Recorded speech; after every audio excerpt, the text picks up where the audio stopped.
Hello আমার প্রিয় বন্ধুরা। বন্ধুরা তোমরা সকলে কেমন আছো? বন্ধুরা তোমাদের জন্য নতুন একটি মজার গল্প নিয়ে চলে আসলাম। বন্ধুরা গল্পটি না টেনে শেষ পর্যন্ত দেখলে আপনাদের দাঁড়িয়ে যাবে, আপনার পাইপ দিয়ে পানি পড়বে এবং আপনি হাতের কাজ করতে বাধ্য হবেন। চলুন বন্ধুরা গল্পটি শুরু করি। আমার ডিভোর্স হয়। আমার ভালো মা রশিদের থেকে পুরোপুরি দেনমোহর আদায় করিয়েছেন। এটাও ঠিক করেছেন মেয়েদের ভরণপোষণ তাকে দিতেই হবে। আমার মা বাবা ও ততটুকু করতে পারতেন না যতটুকু ভালো মা আমার জন্য করেছেন। ডিভোর্সের পর ভালো মা চাকরির প্রস্তুতি নিতে বলেন, আমাকে নতুনভাবে তৈরি হতে বলেন। আমি রাত দিন এক করে চাকরির পড়া পড়তে লাগলাম। বাচ্চাদের সকল দায়িত্ব ভালো মা আর বোনদের উপর।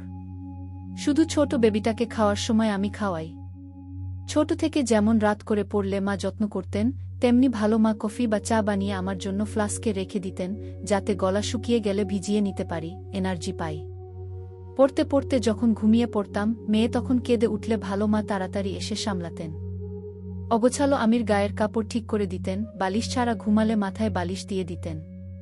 এরকম ঘটনা অনেক রাতেই ঘটেছে। মনে অদ্ভুত একরকম ভালো লাগা সৃষ্টি হতো। আমাদের ঘরে যে সৎমা আছেন সেটা কখনো কেউ টেরই পেত না। বাবার সাথেও ভালো সম্পর্ক হয়ে গেল। চাকরির পরীক্ষা দিলাম। চাকরি হলো। যেদিন চাকরি হওয়ার সুসংবাদ পেলাম তার পরদিন ভোরে মায়ের কবর পাড়ে গেলাম। ভোরে রহমতের বাতাস তখন শা শা শব্দে বয়ে চলছিল। মায়ের কবরের উপরের ছোট ছোট ঘাসগুলো চুপচাপ নড়ছিল। মনে এক মুহূর্তের জন্য পাড়ি জমিয়েছিল অজানা অচেনা কোনো পবিত্র দেশে। চোখ থেকে অনর্গল পানি পড়ছিল। ইচ্ছেম তো কাঁদলাম মায়ের পাশে দাঁড়িয়ে। দুঃখের না সুখের কান্না জানি না। মনে মনে কথা বললাম অনেকক্ষণ মায়ের সাথে। এক পর্যায়ে বিড়বিড় করে এটাও বললাম, জানো না তুমি তোমার ছায়া রেখে গেছো পৃথিবীতে। তুমি যেমন আগলে রাখতে তোমার অসুন্দর মেয়েদের, তোমার ছায়াও তাই করে। বিশ্বাস করো, উনার মতো এত ভালো সৎমা আমি আর কোথাও দেখিনি। তোমার প্রাণ পাখি হয়তো উড়ে যাওয়ার আগে আমাদের নিয়ে খুব উতলা হয়ে পড়েছিলে। এখন নিশ্চিন্তে থাকো মা, তোমার মতো একজন মা পেয়েছি। এক গধূলি বিকেলে ছাদে বসে আছি। দক্ষিণা বৈরী বাতাস হু হু করে বয়ে যাচ্ছে।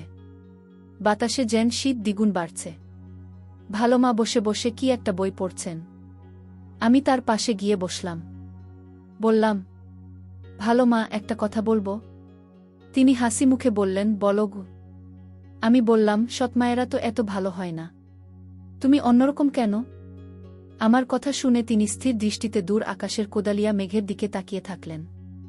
প্রায় 5 সেকেন্ড পর আমার দিকে তাকিয়ে বললেন, আমি যখন ক্লাস 9-এ পড়ি তখন আমার মা মারা যান। বাবা বিয়ে করেন, সৎমা আসেন। সারাদিন ঘোড়ার মতো খাটাতেন আমায়। কাজের লোকের মতো ব্যবহার করতেন। খাবারের দিক থেকেও আমার প্রতি অনিয়ম করতেন। আমি চুপচাপ সব মেনে নিতাম। কিন্তু রাতে মুখে কাপড় গুজে কাঁদতাম শুধু। বাবাকে অভিমান করে কিছুই বলতাম না। বড় একজন ভাই ছিল আমার। ভাই জিজ্ঞেস করলেও ভালো বলতাম। বাবা আর ভাই বাড়ি থাকতেন না তেমন, তাই তারা কিছু দেখতেও পেতেন না। এরকম চলতে চলতে একদিন হুট করে সামান্য কথায় সৎমা আমার গায়ে হাত তুললেন। সেদিন আর সহ্য করতে পারিনি। ভাই ফিরলে সব বলি তাকে। তখনই ঝগড়া শুরু হয়।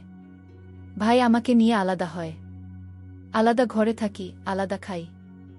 আমার উপর থেকে মানসিক চাপ কমে। কাজের ভারও কমে। ঠিকমতো লেখাপড়ায় মন দিই। চাকরি করি, বিয়ে হয়। ভাই ধুমধাম করে আমাকে বিয়ে দিয়েছিল। আমার স্বামী মানুষটা খুব ভালো ছিল। অসম্ভব ভালো। ভালো মানুষ বেশিদিন থাকে না। তাই তো ওপারে চলে গেলেন। আমার কোনো ছেলে মেয়েও নেই। সেজন্য ভাই বাড়ি নিয়ে আসলেন আবার।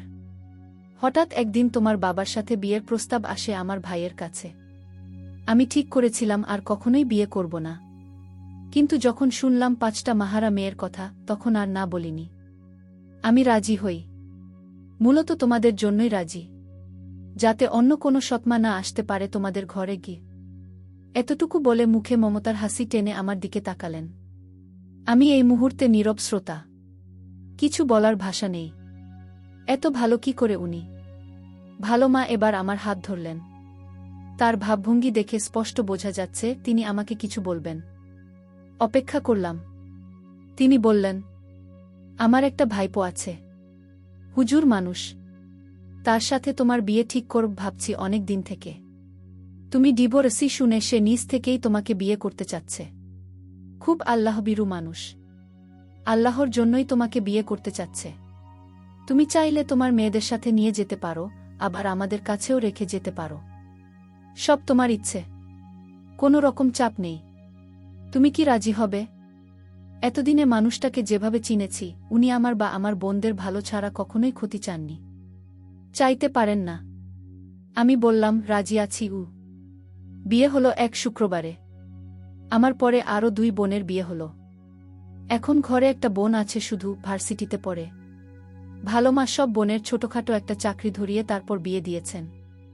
উনি এখন আমাদের সব বোনের চোখের মণি হয়ে উঠেছেন। আমরাও যত আবদার সুখ দুঃখ সব উনার সাথে বলি। আমি দোয়া করি পৃথিবীর সব সৎমা যেন আমার ভালো মায়ের মতো ভালো মনের মানুষ হন। তবেই মাহারা সন্তানরা আর কষ্ট পাবে না, চাপা কষ্ট নিয়ে ঘুরে বেড়াবে না, রাতে বালিশ চাপা দিয়ে কাঁদবে না, একাকিত্বে ভুগবে না।